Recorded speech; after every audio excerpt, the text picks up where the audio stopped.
Joining us now, author of We the People and co-host of The Five. Welcome, Juan Williams. All right, Juan, the idea that someone who breaks the law gets a do-over or a break because they're the breadwinners is an interesting philosophy. Well, yeah, I don't think he's saying that he would be given a waiver on the fact that he committed a crime and would have to face justice, Charles. I think they're talking there more about what goes on in terms of detaining that person and informing the federal government that they have a criminal record and have an illegal immigrant status. Yeah, well, isn't that what we're supposed to do? Isn't that the law? Wouldn't the mayor of New York be following the law? And wouldn't he have an even greater sense of urgency to follow the law if the person who, A, broke the law by entering this country, followed up by breaking additional laws? Well, you know, none of this is about people who are held in terms of their immigration status. It's about criminals.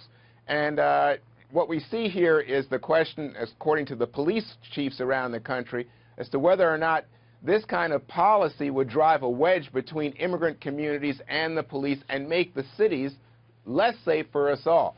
So that's the question, and now you see the Trump administration taking a hard line, but don't forget that many in the Latino communities especially called President Obama the deporter-in-chief because he deported more criminal illegal aliens than any president previously. He set a record.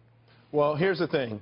A lot of these communities that you're talking about, these gangs that come over from Central America and just dominate, they degrade, they create a terrorism for the people who live there. So the biggest victims of these illegals, particularly the criminal element, happen to be legal immigrants in this country. Where's the sympathy for those people, Juan?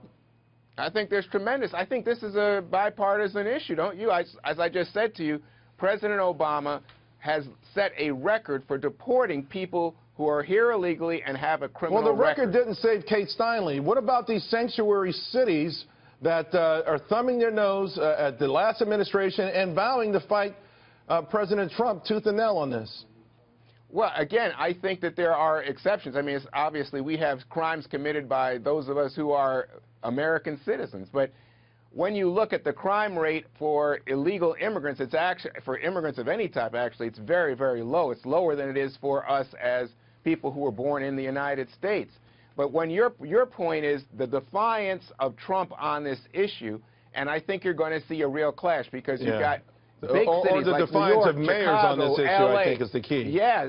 I mean, even small cities, Syracuse, Austin, Texas, they're just saying they don't agree with the Trump policy because they think it'll make their cities less safe.